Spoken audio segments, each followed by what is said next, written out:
Hi, I'm Mary. And I'm Katie, and this is The Housewife Did It. Pop culture edition. Mm. Cheerful edition. Woo! A I moment love for it here. all the merch. Mm-hmm. Merch, merch, merch. We're killing it. Halloween. Woo! Taylor Swift. Everything. Awesome. That just every time I hear the name Taylor Swift, that is immediately what plays in my head. Taylor Swift. I was born in 1989. All right, so this show is truly brought to you by just some hot piping tea this week. We've just It really just feels like a little gossip sesh. Yeah. Because it's all over the place. Yeah. So bear with us, but hopefully it's so fun. So to start, super useless. Love is blind after the altar. But I was shocked that Paul and Micah were still talking at the time that it was being filmed. And they were like kind of still debating being together. A very kind of weird relationship with Micah and his mom. And like... His mom that looks just like Micah? Yeah, but like... I don't know that I like faulted Micah for it. Like she seemed like appropriately cautious. But the mom is just like, I don't like this new, I bet this new girl's got nothing on you. And like, Paul needs to be with you. And I'm like, girlfriend, like you gotta have better boundaries. You know who she would be really good friends with? Who? Peter Weber's mom. Yeah. Yeah. No boundary moms. Mm-mm. So, though, at the end, Micah comes to her senses and tells Paul that she doesn't think they should stay in contact. Now, this is mostly because she hears he's seeing someone. I kind of wish this was like a boundary she had realized before that. From this man who said, like, she would not make a good mother. Yeah. I always, other than saying that, I always got kind of like a people-pleasy vibe from Paul in the sense that, like, he seems very, like, submissive or, like, timid. Yeah. In a way that, like, I don't think he likes confrontation, and I don't think he would want to just, like, completely cut ties with Micah. Yeah. But I think they need to not talk anymore. Definitely need to not get back together. And I said this when I first watched that season, but I think Micah is probably like a nice, fun girl. Mm-hmm. I think, look, I'm a shit talker. Mm-hmm. That doesn't mean what we're that here I'm for. not a good person. Yeah. And I feel like Micah's probably the same way. Like she like gets together and she like gossips with her girlfriends. But I think that when she's around someone like Irina, it brings out like a very petty side of her that can't let that drama go. And I feel like she needs to just completely separate from the show to be like her best self, to be healthy mentally. And I think she just needs to like not talk to Paul or his mom or anyone else from the show and just move on with her life so that she can be chilled out. Yeah, I agree. I always liked Micah once we got to the like end, like the together part. Yeah, I felt like at like the dresses and like the bachelorette party, like she was so friendly with the other girls, and I feel like when she was away from Irina, she was like she got along fine with everyone else and she was like sweet to them. Yeah. Especially like knowing that they were sharing this experience now beyond the pods, I think was like, I don't know, she just seemed a lot more genuine then. Yeah. No surprise here. There was drama with Josh, Jackie, and Marshall. I will say, good for Marshall. Him and Jackie ended on good terms. He had like a mature conversation with her. But then some not mature conversations happened with Monica. So do you, like, remember when that was first, like, broke, that Josh had actually gotten engaged on the show, but for some reason it wasn't shown? Yeah, I remember it because I thought, like, that was so crazy Mm-hmm. because it made me think, like, and they kind of said it like it's normal for the show Yeah. for them to sometimes have engagements that don't get shown. And I was thinking, like, why did I waste my time 2 seasons ago watching Kenny and Kelly's relationship pan out when it sounds like Josh's relationship would have made for good TV because obviously they broke up at some point and he ended up with someone else. Yeah. And so, like, I do remember that happening, and I remember thinking, like, that was so weird. Yeah. I also just, like, don't get it. Like, so when Yeah. Josh and Monica got engaged, did they just say, like, sorry guys, like, we already have 5 couples to film this other part, so, like, you can just go home and be in a relationship? Or did they break up before it got to the trip part? Or were they on the trip, but they just cut them out of all the scenes? Like, I don't understand, like, how they decide that, and, like, what reason. Especially with the trip thing, that is weird Yeah, to like, think about. I don't remember, did they go should to have been there. Mexico? Yeah, like, were they just there, but they were the least interesting because they did a bunch of group stuff, so obviously they weren't there? Like, I just don't really understand. Yeah, I don't get it. And I think this is, like, one of the things about reality TV is reality dating TV. Yeah. Specifically, they're always trying to push on you, like, this system works. Yeah. Like, look how successful it is. And if you have a 6th couple getting engaged to be married, even if they didn't make it to the altar, make it very far, like, wouldn't you want to at least film them at the like couples retreat with everyone else? Like, look at this big crowd of people we got together. Like, I really don't understand. Yeah, and we've seen couples break up during the vacation. Irina and Zach. I feel like either they had to have told them, like, no, you can't come, we have our quota, or they told them, or they broke up before it got to that point, and they were like, well, what's the point in showing this if they're gonna break up right after anyway? And after the altar, they were, like, showing, you know, when they walk down the hall and they first see each other, they were showing that scene with Josh and Monica, and I was, like, waiting for them to, like, break up then. Like, I was like, oh, are they going to see each other and immediately break up? Yeah, and that's, never mind. That's why they didn't show it, though that would have made good TV. But then it doesn't seem like they did. So I don't really know, like, yeah, I know there's, like, a couple weeks between that and when they go to Mexico, so maybe they had already broken up before they went on the trip, and then they were like, well, we're not going to tell people y'all didn't even make it to the trip. But it's like, yeah, you did show the downfall of Zach and Irina, and then showed Zach getting with Bliss, and you showed us the downfall of Marshall and Jackie getting with Josh. So, like, why couldn't it have been that, like, you know what I mean? Like, it doesn't seem like breakups are the thing they're trying to avoid showing, so it's so weird. Yeah, and I think on one hand, like, showing an engagement could be good for your mission, I guess, but, like, showing a breakup is good for your television drama. I also wonder, like, oh, I was gonna ask you, I don't wonder anything. Awesome.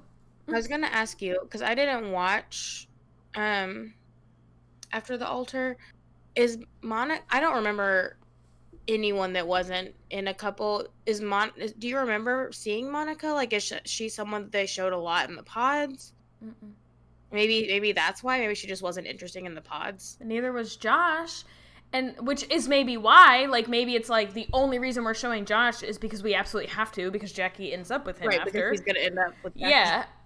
And he's gonna be in, like, the reunion and stuff because of that. But it's like, I just don't really get that, because I don't, like, think, like you said, like, I don't think every couple on Love is Blind has been interesting. Like, Like, I think, Like Kenny and Kelly were long distance their yeah, entire engagement. yeah, We didn't see them interact. yeah. Which, like, that was, like, early. I don't really know. It's really weird. It almost just seems like we have only booked 5 couple rooms for the trip, Yeah. or we have like only planned for it to be 5, and so sorry, like, you cannot Yeah. come. But Which then is silly but it also because seems like once Irina and Zach broke up, couldn't you have been like, oh, and by the way, we actually had another couple that right. can take their place? Well, that's what I was gonna say is like I think because Irina and Zach broke up, like they didn't know what was gonna happen with him and Bliss. But, like because Irina and Zach broke up, like wouldn't you want to have another couple on retainer Stand by. in case And then you they could break up? cut Because all the like Zach and Irina scenes. But they realized yeah, that was good drama. So it's like, why isn't Josh and Monica good right, drama? I don't get that. Yeah. silly. So, even though we didn't get any through the season, we did get some drama with Josh, Monica, and Jackie in After the Altar because Josh and Jackie felt that the way that Monica shared their engagement was messy. So apparently that was Monica who kind of like when Jackie and Josh were getting a bunch of hate after Marshall, Monica decided to go public with her engagement, which is her prerogative. Yeah. Half her story to tell. And I think that I am missing part of the story, obviously, but I will say she came across not very genuine in the show, or in the After the Altar part. And Deepti and Natalie, who do the Out of the Pods podcast, who obviously weren't on that season, but know this show, they have just said that, like, in their opinion, like, she kept claiming that her and Jackie are, like, best friends. And they were like, this is not what you do. You don't, like, show up on TV, and this is the first time you have this conversation with her, and, like, do this. If you're best friends, is the first time y'all have talked about this? Well, apparently, like, Josh has, like, not really, like, doesn't want to talk to Monica, and thus, like, Jackie doesn't talk to Monica anymore. Which is, like, whatever. But, yeah, like, you would think you'd have a private conversation with her, not the first chance you get to be on television. So it does kind of come across as though you did not get enough screen time on your season. You did not get acknowledged for being engaged like the rest of them. So you went to the tabloids, and now you're like, ooh, I finally got a chance to be on the after show. So it did feel icky. Though I will say, like, Jackie and Josh kind of always feel icky. The whole After the Altar, you're like, do these people even like each other? Yeah. I think that there's always, like, some level of bullshit when it comes to reality dating or competition shows where someone is calling someone else their best friend. Yes. Because, like, you have just met this person. They're not your best friend. And I think that, like, to say someone was your best friend on in the that show, setting, yeah, that's one thing. But, like, you can't carry that, like, far after the show unless you maintain a relationship with them. So, like, being like, we were best friends, like, that y'all don't know each other anything. Yeah, you weren't really friends. Yeah. All right, before we move on to a long list of tumultuous relationships and breakups, I was just going to say, I didn't realize that The Ultimatum came out with a new season, the straight version, but it kind of looks like it's, like, already over. So, yeah, like, there are already clips on their Instagram of, like, the reunion, so I need to watch that. Although it already seems much less interesting than Queer Love. But is who's the host? Is that what you were gonna tell me? It's Nick and Vanessa, I think. No? Okay, well, I was just Yeah. well, Yeah. I assume Nick and Vanessa because they do the straight version, but I didn't know because they put that straight redhead lady on the queer version. Yeah, it's Nick and Vanessa. Sorry, that was just me thinking Okay. because they don't use the hosts that much. But um, so that's on. And I was gonna say next season of Love Is Blind is coming in September, Hmm. and Southern Charm is coming in September, and Yeah. so there's some things happening. I am I've been going back and forth on if I even want to watch Southern Charm because it's like only two original cast members left and they're both men Yeah. and I only like one of those men. But I do want to see how things pan out with the like Olivia Austin Taylor Shep situation. So I am kind of excited that that's coming out.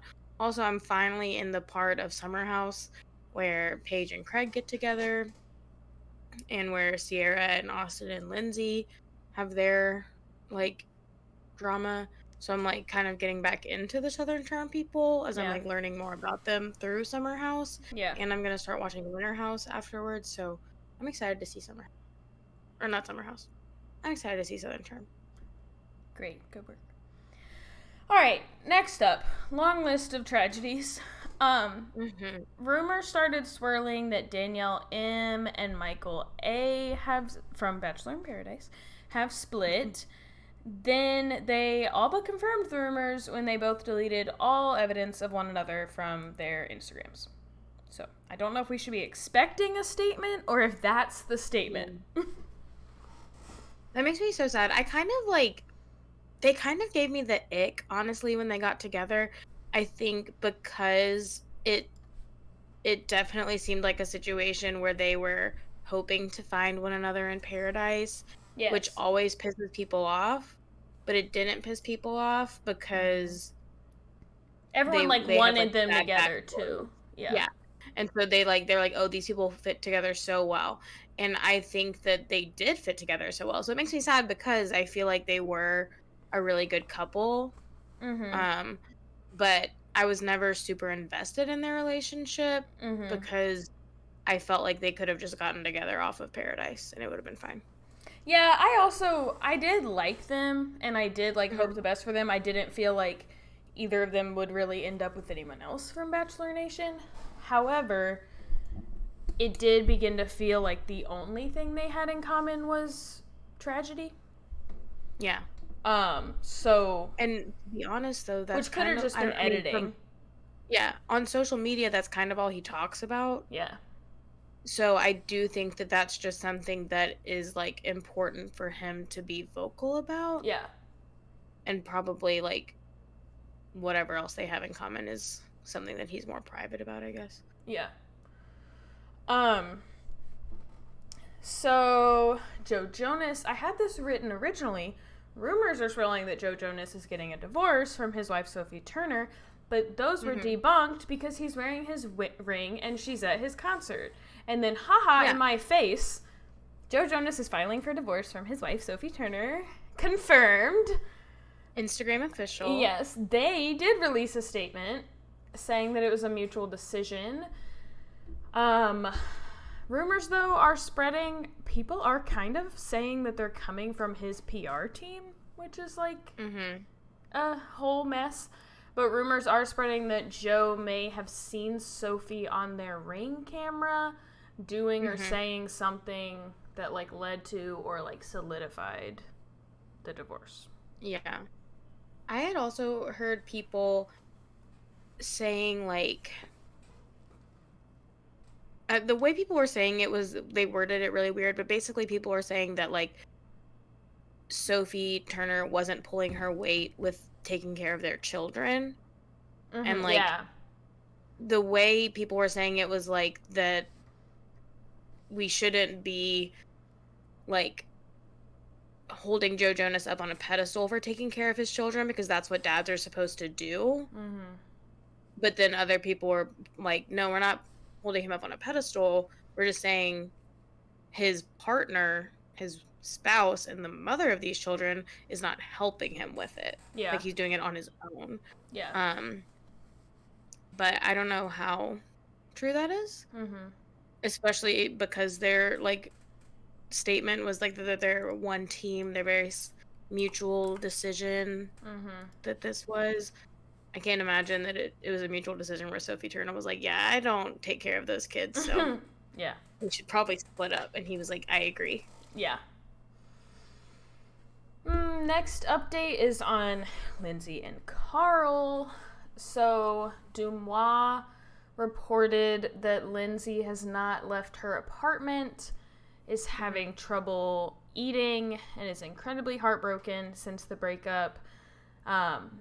They said that Carl ended the engagement on camera, but that filming had wrapped. So it's like seeming like a scandal, like after the fact. Yeah. Cameras back up kind of thing. Yeah, so I had seen that too. And I had heard like kind of the same thing, that she was blindsided and that he had basically like reached out to production of Summer House and was like, I'm going to break up with Lindsay. Yeah. You might want to film this. Yeah. Which is shitty. Yeah. I also heard people saying like kind of the opposite and saying that Lindsay is acting like she couldn't care less and that they both knew it was coming to an end and Carl was just like the one to officially pull the trigger and that him calling production to get cameras rolling was kind of like a, well, if you know we need to break up and you're not going to do it, I'm going to do it and I'm going to do it on camera. Like, kind of like she deserved it. I've heard both. I think it's probably more likely that he was being a shithead. Yeah. And that he blindsided her. Especially, like, watching Lindsay and how badly she wants to be married and start a family. To Carl, it seems. Yeah. I mean, I just got to the part where he got sober in Summer House. But I think, like they were so happy together. Yeah. In like all of their like preparation for this wedding. So I don't know like what would have made him feel the need to break it off, but I can't imagine that she saw it coming. Yeah. I do have a hard time because I am not a Lindsay fan. And I love Carl. So it's like hard for me, but I'm feeling I'll wait and watch. But I am feeling like that's shitty. Like, I don't know all the details, you know, but, like, just, like, I don't know, dumping her on camera, like, just seems... Yeah, I agree. I feel the same way. I typically don't like Lindsay, and I do like Carl. Like I said, I'm watching season 5 right now, so this is the season where Carl is, like, fully sober. Lindsay is fully single. It's also the season where we start the season with Lindsay telling Carl about her miscarriage. And Carl's like kind of being like the dad of the house. So I feel like they're both like a lot more mature in this season. And I kind of see where it's heading toward a relationship. And I think the fact that they are both more mature, it probably was a healthy relationship. It seemed that way. So I don't know what could have happened or gone wrong. But I think even if she did do something to piss him off, I think calling production up and breaking up with her on camera is shitty regardless. Yeah. Because I just don't see a good reason for doing that. Yeah. So I'll read this to you. Our mom sent it, so you probably already saw it. But it says, according to Dumois, Carl had been seeing someone else during the engagement, and there was a pregnancy scare. This is all alleged and not confirmed. I don't know about that, because I think, like, people are so quick. People said Rachel was pregnant. Like, it's just, like, it seems really fast to say that, but it's also, like, Dumois usually knows their shit. But then it says, and this part's confusing me, it says, and the reason he waited until people couldn't bail out of the hotel was because of his paid partnership with the hotel, allegedly. I read, though, that they broke up just before the deadline to bail out of the hotel. So it was my understanding... I had read that it was too late. Oh, okay. what I had read was that it was only like a week before, but I had thought that it was before. But that's even worse. What I had seen was like something that it was like too late to back out of pretty much any of it. And like that for like guests they're too. going to be out a lot of money. Their families are going to be out a lot of money. Yeah. I mean, they already had a wedding shower, so people already bought them gifts. Yeah. But yeah, that's what I had seen, that it was just like everything had already been finalized and there were no reimbursements that could happen. God, that sucks. And like if that is true, if sober Carl is proving to be like in it for like ratings, trying to like create a second Scandival and in it for these partnerships, like it's just incredibly disappointing. Yeah, to think like, that he I like was turned gonna his say, life around to like yeah, almost like an opposite, like I'm very straight-laced, but also like this is a business, this is a career for me, like I'm just gonna get what I need out of it. Like that sucks. yeah. I was gonna say, when you said something about like that he may have been seeing someone, I was like, that's like old Carl shit. Like, he like literally in the like summer between his brother dying and season 5, where he is completely sober, like he changed so much. And so like it is like, it's so disappointing and like frustrating to see it all get thrown away. Yeah. I mean, I don't know yet if I believe that, but I don't know. And then it's like, it does beg the question, like, is he still sober? Like, is there something we don't know? Or maybe he is still sober, but he like is finding other vices. I don't know. Yeah. So, okay. Next up. So, Olivia Rodrigo's new album came out today. Speaking of which, I saw that she spoke about theories that her song Vampire, with the lines bloodsucker, fame fucker, bleeding me dry like a vampire, is about theories that it's about Taylor Swift. So she spoke about this. She did not technically deny it, saying that she does not have any intention of ever telling people how or who her songs are about, that she doesn't want to like pigeonhole her songs in that way, but that she is surprised that people thought that. I don't necessarily think that her not denying it means anything. No, I think she has that prerogative to say, like, y'all are being too simple-minded about my music. Like, it's not just about one person, and I'm not going to tell you who it's about, you know? So I think that's, like, fine. Yeah. What's weird is that Olivia Rodrigo used to be very open about being a Swiftie, but people have pointed a few things out. First, that she did not go to any of the Eras Tour shows, or at least... What? Neither did I. Yeah. That doesn't mean that I'm not a Taylor Swift fan. I'm gonna say it's a little different.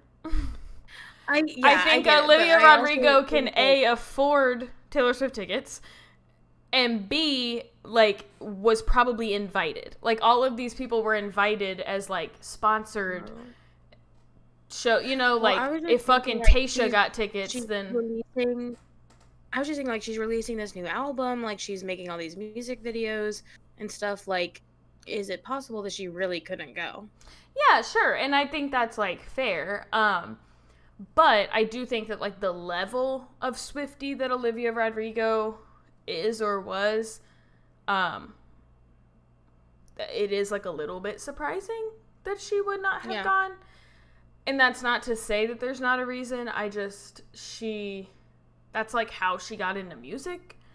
So I just, like, would have expected that. People also pointed out that, obviously, Olivia Rodrigo in the past had a feud with Sabrina Carpenter. Driver's License is about Sabrina Carpenter. I did not know that. Well, it's about Josh Bennett, or whatever his name is. Is that who he cheated on her with? Okay, I didn't know that. Yeah, But now Sabrina Carpenter is or was the opening act for Taylor Swift's Eras Tour in all the Mexico City dates. So people have said, like, uh-oh, is that gonna cause a problem for her and Taylor Swift? And since all of this, Taylor Swift has also stopped following Olivia Rodrigo on Instagram. So that's some tea. There are some posts on X or Twitter saying that both Hayley Williams from Paramore and Taylor Swift had lawsuits settled with Olivia Rodrigo regarding like similarities to their songs. Olivia Rodrigo admittedly, I don't know if she admitted this before or after it became a legal thing, but she has like admitted that she used actual portions of Cruel Summer in her song Deja Vu. And it is said that eventually she gave Taylor Swift and Jack Antonoff, quote, quiet credit. So I'm not sure all the details of that, but it's not pretty. I saw something today that people are thinking she might have another one of those lawsuits on her hands because the song that dropped today sounds a lot like a Miley Cyrus song from the Disney Channel days. Okay. I think that's all really interesting. I think that all of the things about Sabrina Carpenter and Taylor Swift are fair. I think it's very possible that she doesn't like Taylor Swift anymore. That she's pissed off that Sabrina Carpenter got invited. Okay, whatever. I don't think Vampire is about Taylor Swift, especially because there's a part where she's like, girls your age know better, and she dated a man who was pretty significantly older than her right before she started writing this album, so I'm pretty sure it's about him. Unless she means girls Taylor Swift's age. Yeah, 32-year-old women know better than to be friends with Sabrina Carpenter. Or know better than to do anything else.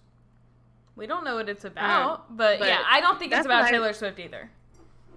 Yeah, I think that's who the song is about. Yeah. It's about whoever that guy is.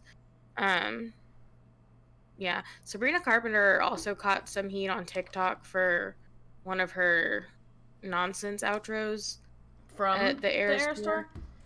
Yeah. Where she said Pusita? Do you want to hear it? Huh? Where she said Pusita? Well, it was like the fact that she said that she looks like a Nina. And then said, okay, come put something big in my Pusita. Okay.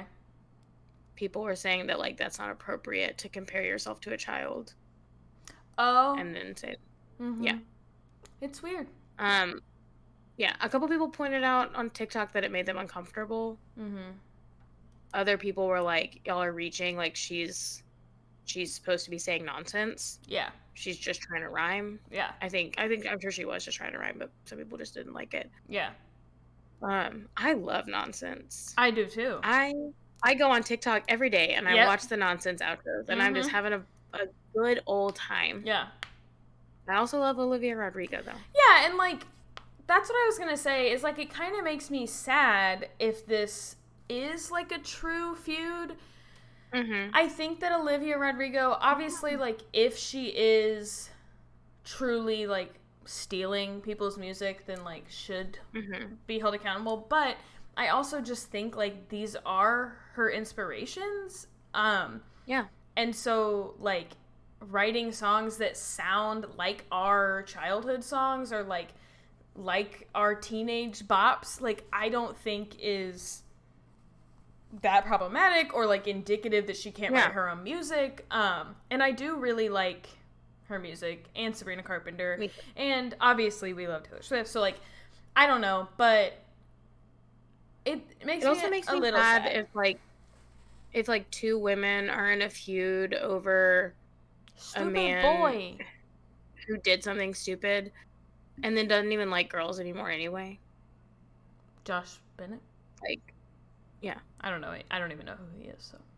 But he was on the High School Musical show. Yeah, no, I know that's where she met him. I just yeah. So, on TikTok, the LeBrant child, Everly, Yes.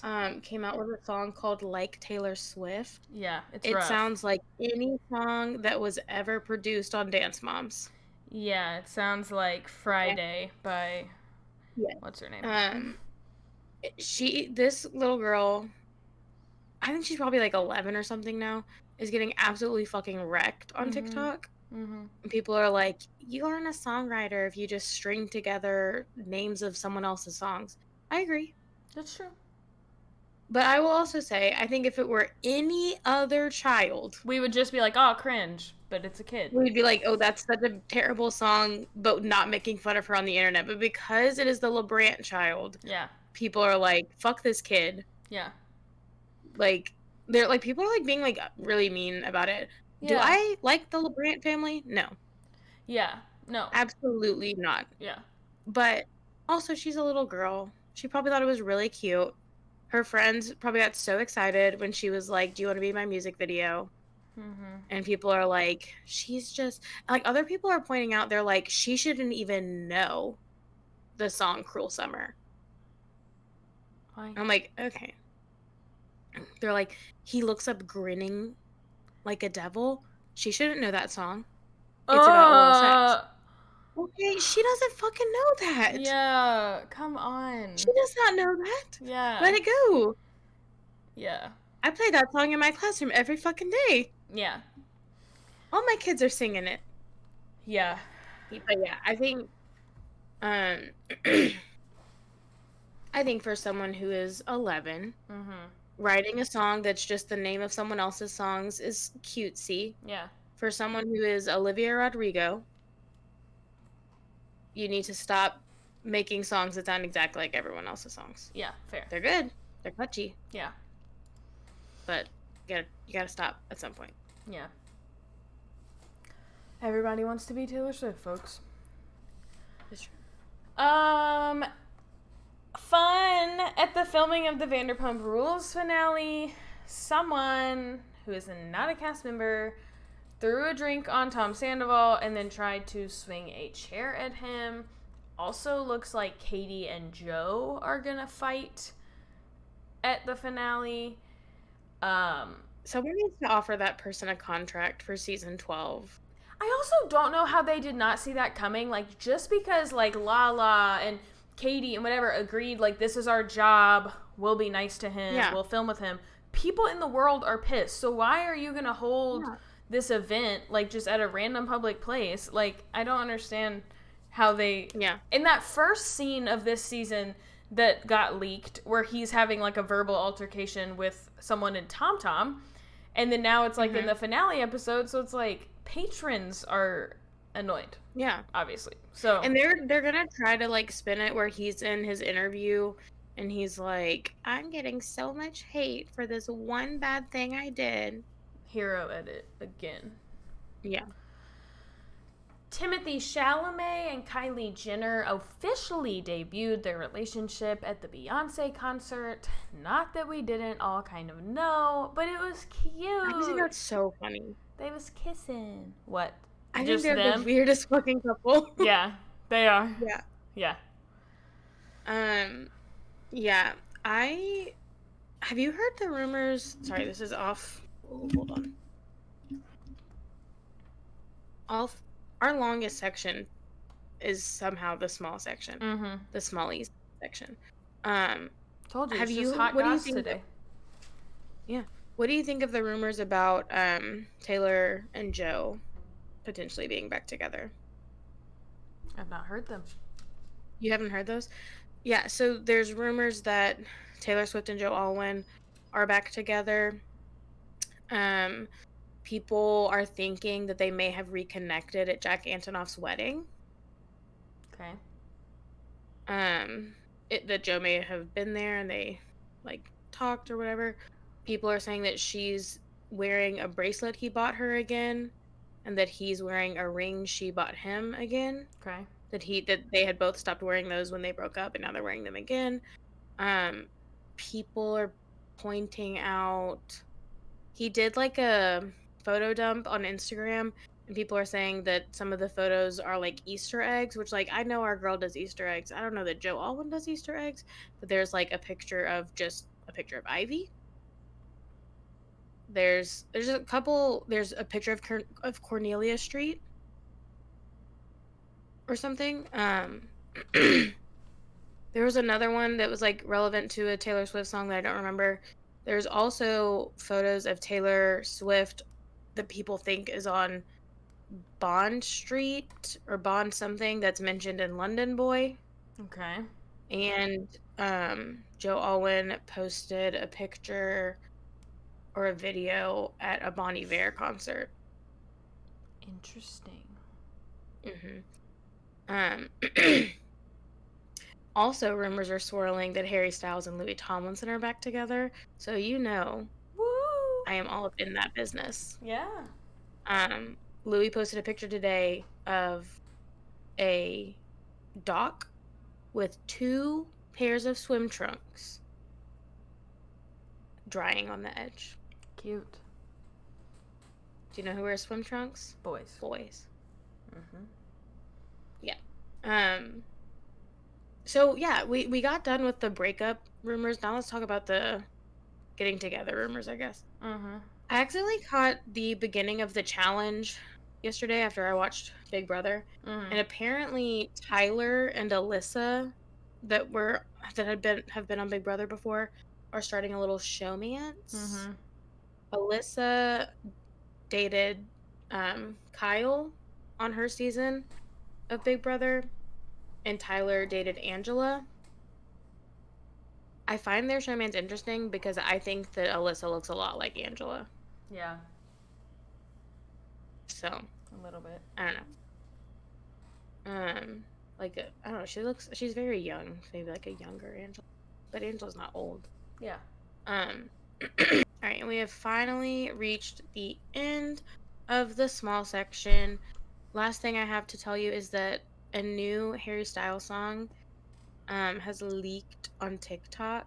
And it is so good. I am praying it gets officially released soon. It's so good. Good. Would there ever be a Harry Styles song that I didn't say was seriously so good? No. But it is. Well, It's one of my favorites. I believe you, I guess. All right. It is not a good week for the Big Brother 25 house guests. Got some disappointing news. So, first, the internet is discussing Matt, saying that they are not sure why viewers seem to like him so much. Now, this is probably because viewers aren't seeing these things that they're complaining about unless they watch the live feeds. So, among the complaints are that he called America a bitch, that he said that Taylor, the winner of last Big Brother season, only slept with Monty for the money, and he was recently heard quoting Andrew Tate. Yeah, that's unfortunate. I was trying to figure out how to word this of like why I think people like him so much.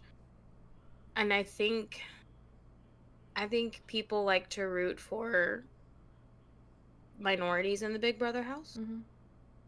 Especially because we fought so hard for them to be in the Big Brother house.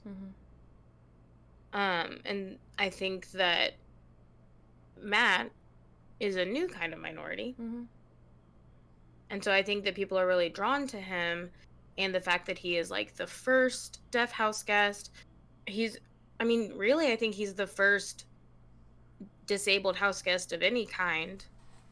Like physical, yeah. That needs accommodations within the house. Mm-hmm. And so I think that has drawn people to him, like his story has. And so I think that's why people like him so much. But also, yeah, Big Brother doesn't show us this shit. Mm-hmm. They're also not showing us how awful Cameron is being in the house. Yep. He has been making America and Blue super uncomfortable. They like got together this week and they were talking about him, and they were going back and forth just saying like that they think he's really creepy, and they were sharing stories with one another. And America told Blue that she was talking to Cameron, and he made a comment about how there are no cameras or microphones in the jury house, and he told her that he can't control himself, which she interpreted to be like a way of him hinting that they could be intimate in the jury house and no one would know. um she did, like, as she was telling this to Blue, she did say, like, "I may have misunderstood him. I don't know for sure that he didn't explicitly say that, so I don't know." But she felt like it was creepy, and I agree. I think that I don't know for sure if he said all of those things together or if he said, Doesn't like, the jury matter. house thing separate from the can't control myself thing. Yeah. Maybe that's why she's second guessing herself, but I definitely think that he was being like, he was, like, insinuating something. Yeah. I think go And with then your gut, Blue. girl. Yeah. Like, go with your gut. It's usually right. Is all. Yeah. So then Blue tells America that I do not, I just like read this online. I don't completely understand the context of the situation or like why this was happening, but that Cameron was trying to give Blue a pair of, it said cut off short shorts. So like I'm picturing like Daisy Dukes Yeah. kind of shorts. I don't know why he's trying to give that to Blue. I don't know, like, Are they I literally don't know his? anything other than the fact that he did. But Yeah. she was like, that made me uncomfortable too. So I'm guessing it's not a situation where she was like, Cameron, can I have those shorts? Mm-hmm. Because she was like, she said it made her very uncomfortable and just gave her like a bad vibe. Unless she So said like, "Can I borrow some bottoms or some pants?" and he was like, yeah, "You can only wear these." You know. yeah. But I also like can't imagine that she would have asked Cameron. Unless like she's doing laundry and she literally just like needed. I don't know. Yeah. I mean, I do. It's Yeah, hard to know. I think she would maybe ask Jared. Sure, unless her and Jared's America. laundry were together. I'm just saying, like, I don't know. I like Yeah, to think he didn't just I walk up agree. and I say, don't know the context. I mm-hmm. agree. Yeah, I don't know the context. I don't know if she initiated this conversation about shorts, if like what exactly happened. But she said that it made her uncomfortable. The shorts that he offered her Yes. seemed like inappropriate to her. Yeah. Also, unfortunately, Jared called America the R word. So, fans are calling for him and Cameron to be removed from the show. I don't know what Matt was quoting Andrew Tate for, so I don't know that Matt has said anything that's like technically like an expellable offense. Like, Yeah. saying that someone slept for someone for money is like shitty, but it's just an opinion. Yeah. And like, I don't know. But given that Jared is the one who said about, what is his name? Luke? The guy at the beginning? Yeah. Mm-hmm. About Luke, like, no, he knew coming in, like, we were told the rules. Right. Like, we were told what we can and can't say on the show. And so I think my assumption is that the R word, I don't know that they gave them an extensive list. If they did, I imagine it was probably on it. Yeah. If they didn't, But like a slur is a slur. yeah, if they didn't, then they should be smart enough to figure that out. So Yeah. that's rough. Yeah, I agree. I think they should be removed. Here's my thing, and I've said this before about like Bravo. Mm-hmm. I think if you are trying to like set an example that like we do not tolerate this behavior, like we're taking someone out because we don't tolerate this behavior, then you have to follow through with that for everyone. You can't just take one person out and be like, "We did it." Yes. We didn't tolerate the bad behavior, but then keep other people in who are making people uncomfortable or saying slurs, just because like it's gonna throw off your weeks or something. Like, yeah, it does. I mean, I don't know. Sammy speculated that they did the power for Matt as a way to offset Luke being removed. Like do that again, but like you can't. Should Luke have been removed? Absolutely, but you can't do that for one person and then not remove everyone else who does the Yeah. exact same thing. Big Or Brother, like, you gotta yeah, expect the unexpected too. And like, right. of course, Like, because correct. I think that the point of holding people accountable for saying something like a slur is that it makes people feel unsafe Yeah. and it makes people uncomfortable. Yeah. So even if Cameron hasn't said something that like is explicitly offensive, he is making somebody feel unsafe. He is making somebody feel uncomfortable. Mm-hmm. And they have voiced that Yeah. and been recorded voicing that. Yeah. So you need to honor that. Yeah. I also think that we're making like progress in reality television ish in this way, but Yeah. the progress cannot stop at like racism. Right. And it seems that like these it just seems like oh yeah, it just seems performative. That's the word I want. Yeah, I agree. When you're only doing it because someone said the N-word. Because it's like, of course that's an easy one, right? Like we will not have this white man on that said the N-word in front of one of our Black House guests, but also at all, because that looks bad. With Bravo, we will not have Stassi and Kristen on, although we will have Kristen back apparently. But we will not have them on because they called the police on this But black we'll woman. have Catherine Dennis on. So like, they're trying, but then it's like, how many people on Bravo, on whatever, have, on all these reality TV shows, how many of these people have said, like, so-and-so is making me uncomfortable? I'm not even saying Ariana Madix's brother did make those people uncomfortable, but that was never questioned. It's like all of these things that, like, we cannot stop at, like, the N-word. Yeah. Jared does not get a pass because he's a black man to go walking around calling also a woman of color the R word in 2023. He does not get to do that. So, yeah. You know how I feel about Ariana's brother. I feel like I've said it several times how I feel about Ariana's brother, but yeah, I agree. Like, and Bravo like specifically confuses me because of like the Catherine Dennis thing, but then they did remove someone from they cut someone out of all scenes in Below Deck because he had posted something like demeaning about women on Instagram. They like re-edited the whole show and cut him out. Interesting. Like, which is great, but like I just like I feel like there are certain things within reality television that they are willing to do to prove their like solidarity to the communities that are oppressed, but they're not willing to do enough to like mess up the show.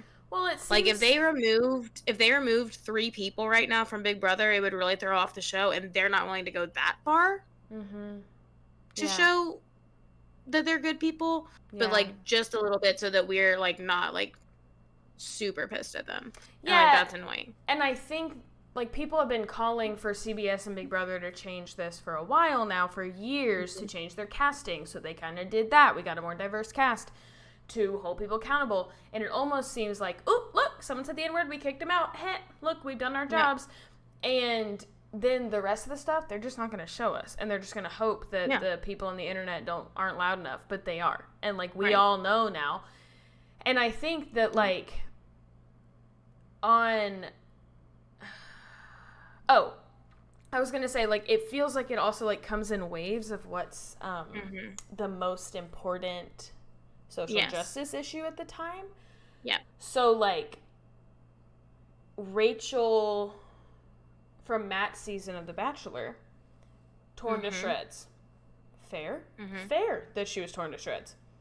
Eric, the next year, things are a little died down in society. And I would say in that the what Eric did racism was like worse. Yeah.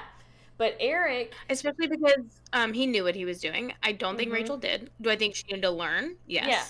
But Eric not only gets found out for blackface, but then has a whole other thing where he like only went on the show to get famous. So it's like twofold, and then we were just like, whatever. Who cares about Eric? That's what she picked. Yeah, so it's like and that's also like the pressure of Matt being a black man and whatever, but Mm-hmm. I just like, I don't know. I want to believe, Yeah. we love reality TV, so I want to believe it's moving in the right direction. Yeah. And then every time I'm like, y'all are fake as fuck. Yeah. My most controversial Big Brother opinion is that they should have removed Julie Chen as the host Yes. when she was Sorry. backing her husband. Mm-hmm.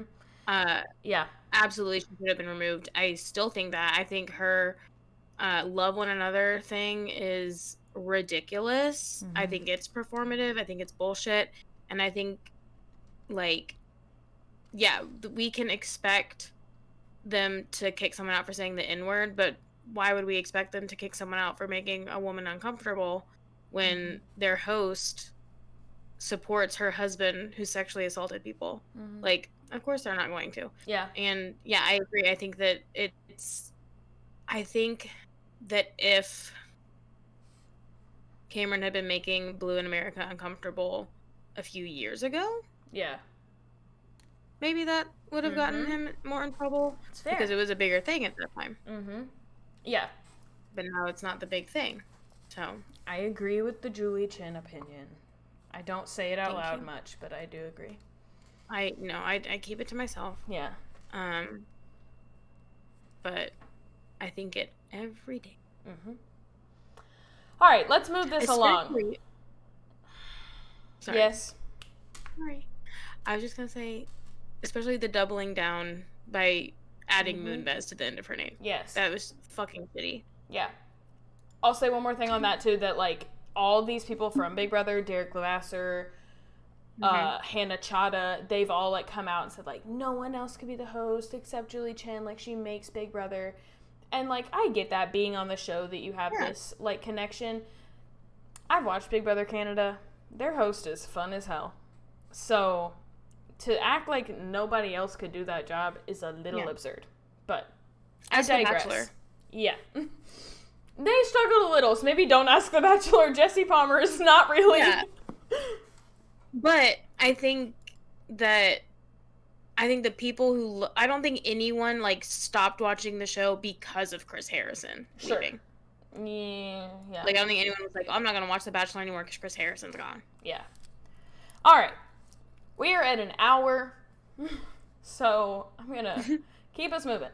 Cirie tried to get the house to vote Jag out instead of Red, all because her dumbass son has compromised their games by running his goddamn mouth. Jag is now starting to not trust Cirie, as well as could be piecing together at least that Cirie and Jared are talking or working together. It could mess up their secret. I certainly did not want Jag to go home, but I did think, like, this is what Big Brother is for. This is gameplay. She literally said, like, I gotta tie up my loose ends. So sorry, Jag's gotta go. I kind of love some cutthroat gameplay. I would love for the cutthroat gameplay to be that she gets her son out, but I will not hold my breath. That would be so funny. Well, what's his name? Like, she finds out that he said that about America, and she's like, are you fucking kidding me? Yeah. Isn't that what... She targets him. Dick, or whatever the guy did, Evil Dick, he, like, took his daughter out? Yes, but yeah, that was the season of like, enemies, and he and his daughter had not talked for several years, so that's not the same. Amazing. Yeah. Yeah. I did see some various thoughts on Cirie's gameplay online.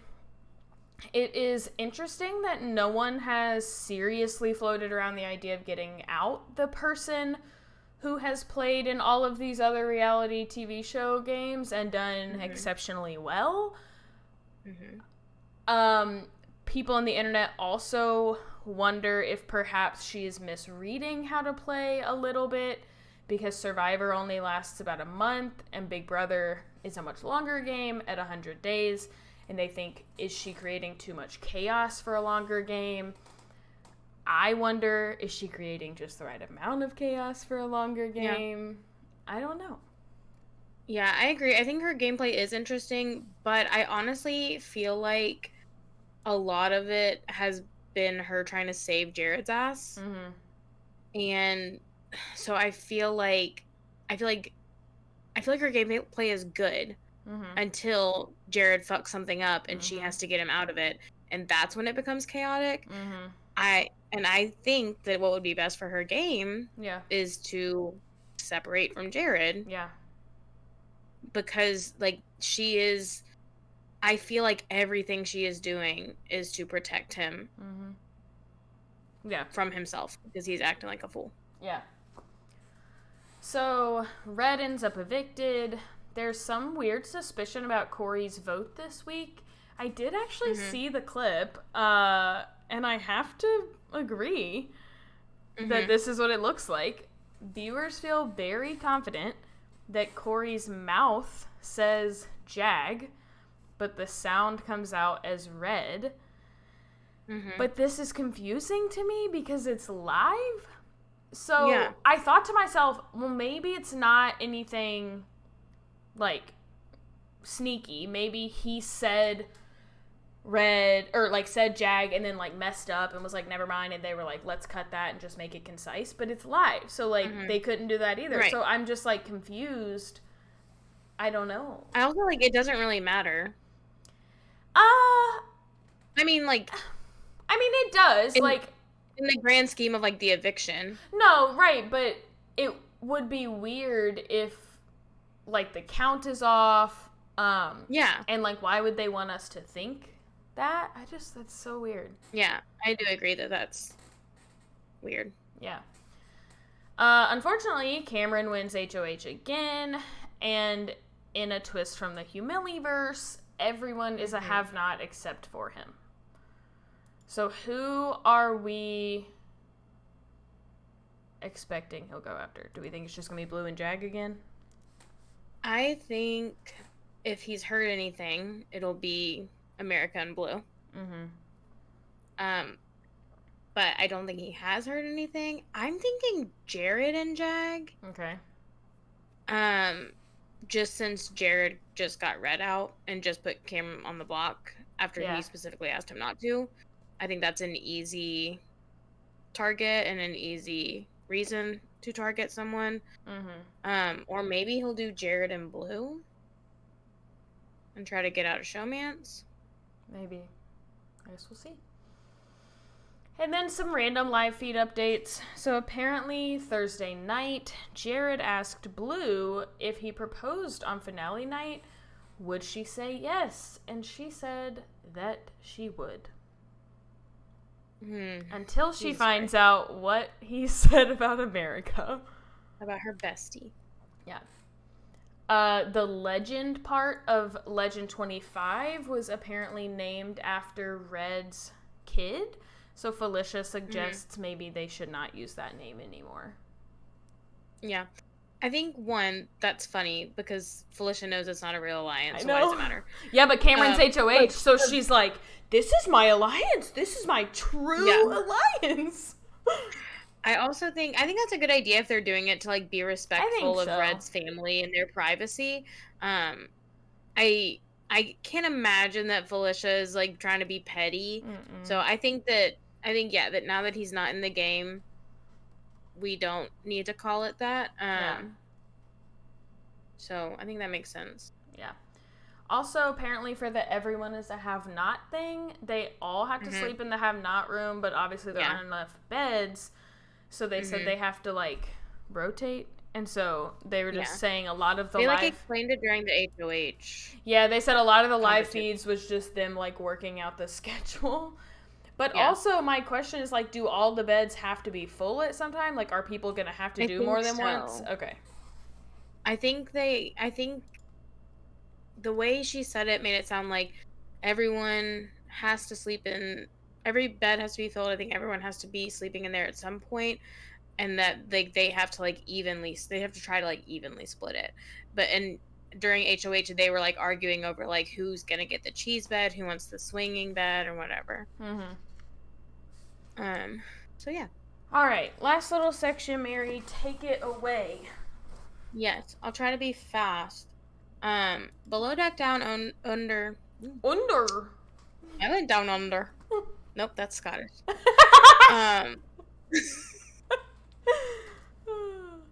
Below Deck Down Under Uh-huh. was all over the damn place this week.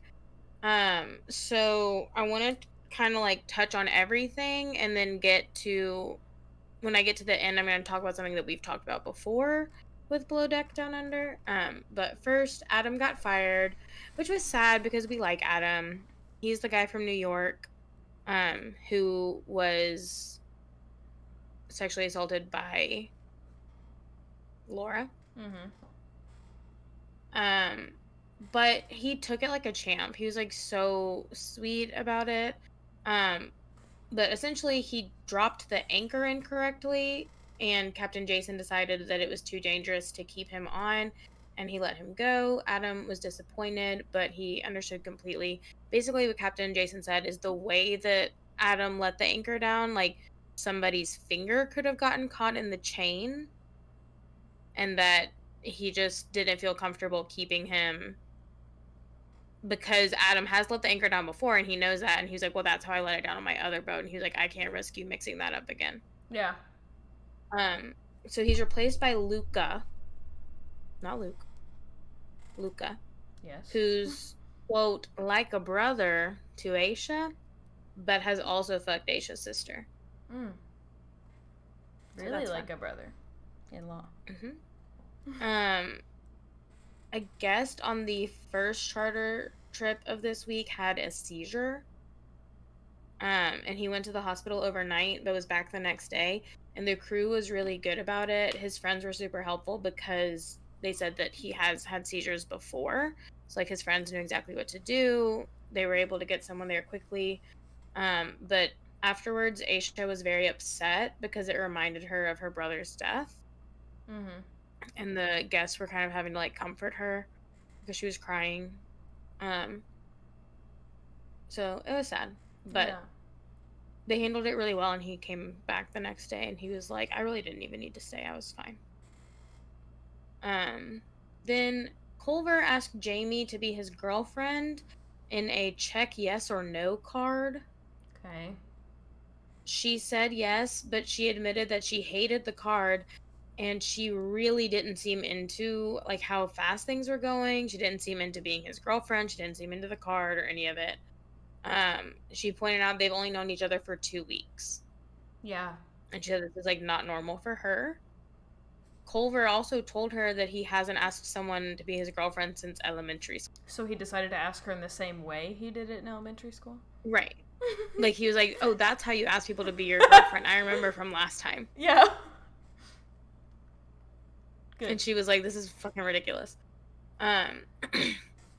She gets mad at him during the crew night out because apparently on each crew night out, one person pays the whole tab for like just like, and they just take turns paying the whole tab, and it like evens out enough. And Culver has not done it yet.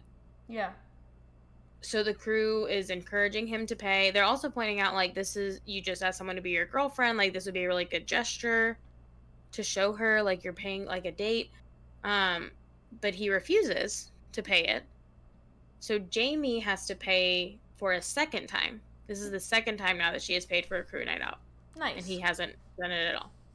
Then when they get back to the boat and she wants to spend time with him, he wants to have a guy's night. Oh, great. They do have sex later, but she's mad at him beforehand. Yeah. Zarina and Joao are like officially an item. She's very nervous because of his history with her friend. But they're so cute together. I know they're not together anymore because Joao has been very public about his new girlfriend, but they mesh really well. The next set of guests is a hot fucking mess. So it's a girls' trip. The charter before was a guy's trip. And they point out how different it is between a guy's trip and a girls' trip, that the guy's trip was really chill, and the girls' trips are usually a lot of drama.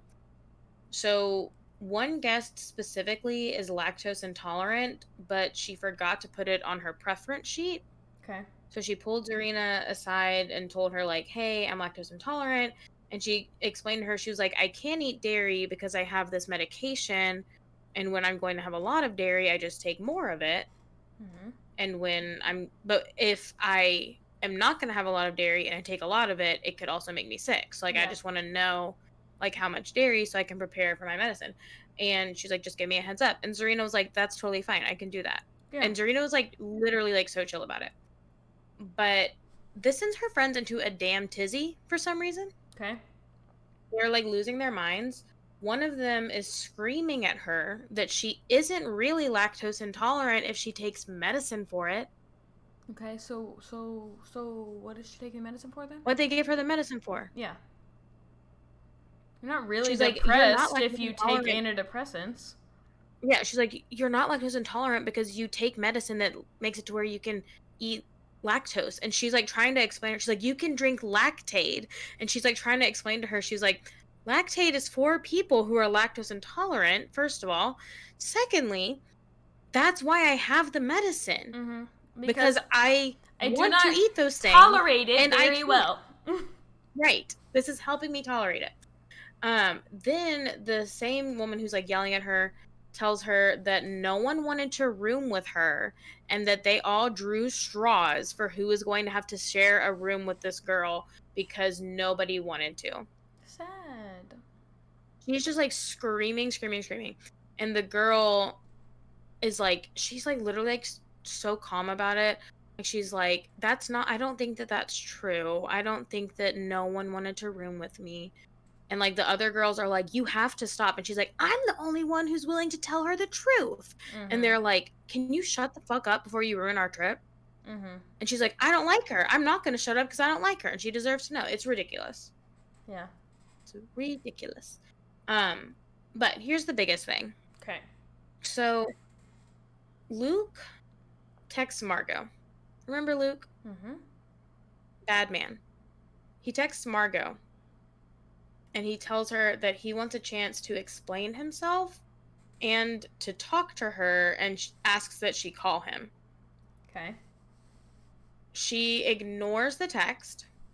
She read it in her interview, and basically just said, like, I want you to hear my voice about this. Please call me. She just ignores it. But she says that it's super triggering, and it's kind of like the first time that she's feeling all of the emotions from the situation. Like she said, like everything kind of happened so fast before that it hadn't really set in, and like now that she's getting this text, because also like she was not conscious for this situation. She didn't actually interact with him in a memorable way, and he was fired before she woke up the next morning. Mm-hmm. So this is like the first that he's contacted her or like tried to talk to her about it. So this is when she starts drinking. And we talked about this before, that the previews made it look like she was developing a drinking problem. This is all in one episode though. Okay. We thought it was kind of spread out throughout the season that she's like progressively drinking. It's just this episode that it all happens. So she and Aisha had made pina coladas for the guests, and Aisha was with her. They poured the glasses, and then they delivered them. And when Aisha came back, the leftover pina colada from the bottom of the blender was completely gone. Okay. Aisha says there was quite a bit left. So she's like, it's not in the sink. It's not in the blender. If you drank it, you drank kind of a lot. Mm-hmm. And so she tells Margot, she said, you smell like alcohol. And then she tells her that she seems tipsy. And she asks her, like, what happened to the rest of the pina colada. Margot tells her she did finish the pina colada, but it really wasn't a lot. Like, she's like, there was barely anything left in the blender. Aisha's like, that's not. Aisha tells Captain Jason, but she does tell him that she feels like Margot is going through something, and that like she doesn't necessarily want her like to get in trouble for this, but that she's concerned. So he calls Margot up and asks her about it. So Jason calls Margot up and asks her about it, and she is like very embarrassed. She is very apologetic. She tells him that she knows she shouldn't have done it. Um, and he tells her, he's like, look, if you need to taste a drink to make sure that it's made correctly for the guests, that is one thing. But if you take it beyond like one sip, like that is where we have to draw the line because like it is against maritime law. Yeah. You can't do that. Um, and she tells him and he's like, if you do you need to like go down for the night? Do you think you can still serve the guests? And she tells him that she genuinely does not feel like she is in like drunk at all, like even the slightest bit. Mm-hmm. Like she really doesn't think so. Um, he says he's got to like think over what he's gonna do. So the next day, he decides not to fire her because he said this is the only issue he's ever had with her, and he said like she was so apologetic about it, like he knows it's not going to happen again, which I'm happy he didn't fire her. Mm-hmm. But my what I wonder is, should Adam have gotten the same second chance, same benefit of the doubt? Is it different because what Adam was doing was potentially physically dangerous for other crew members, or like that was Adam's like first time like having an issue? Should he have gotten a second chance too? I don't know. Yeah, I mean, I don't know either because I think like I don't know enough about like anchors and stuff. Yeah, Um, I agree. I think part of what weighs into it is that it seems that for Margot, this is something that is happening because of what she's going through. Right. And for Adam, it seems like Captain Jason's fear is just like, you were trained to do it one way, which is not the way I would like you to do it, and I don't want you to get it mixed up and hurt someone. Right. It's not about like Adam was going through something that day and accidentally put the anchor down wrong because he was distracted and because he had been assaulted. You know what I mean? Like, I know he did go through the same thing as Margot or similar, but it didn't like affect the anchor the way that like this. So I don't know. I mean, sure, I kind of do think he should have gotten a second chance, but I also don't run a boat and like know how big of a difference that could make, you know? Yeah. Jason like, so he like originally with Adam like pulled Joao aside and told him that he was uncomfortable with what had happened with Adam and the anchor, and that he was seeing that Adam was like very inexperienced, and Joao was like very defensive of Adam. When he talked to Adam about it, what Adam said is that this is Adam's first time on this kind of ship. Mm-hmm. And that on the other kind of ship, the anchor is different. So you are supposed to let it down a different way. Like, not like just that he learned it the wrong way, but like that he does know the difference and he's done it before, but he said that he got up there and he was thinking about how to put the anchor down and he just remembered the other way. And so I think that a lot of it had to do with his experience in general, maybe. And then Luca, who they brought on, is actually like considered a lead deckhand, which is like a step down from bosun. And Captain Jason is like very thrilled with how experienced he is. So I think that that's like a big part of it too with Adam, is that he just was like uncomfortable with Adam's level of experience. Yeah. And like this was kind of like the breaking point of that. Yeah. Last thing I want to say is that Margot decided not to tell anyone about the text because she said that the day everything happened was so hectic and uncomfortable and upsetting for everyone that she didn't want to make anyone feel like that again. Yeah. Which I also think is a big part of it. I think if she had been able to talk it out with someone, I think she would have felt more clear about everything. But she was like really trying hard to like keep it in. And I think that was like a big part of why she was like drinking and like trying to like relieve stress on her own. Yeah. That would make sense. Yeah. That's all. Good work. This was supposed to be a short episode. Yeah, it was, but I think it was fun. It was. We shooted I had a good time. the shits. I think that's my favorite kind. Yeah. Yeah. All right, folks. Cherry says bye. Bye. Bye. Next time on The Housewife Did It, Mary will tell Katie the story of the murder of Arliss Perry and its potential links to the Son of Sam killer. Follow us on all social media at Housewife Did It Pod. Housewife singular.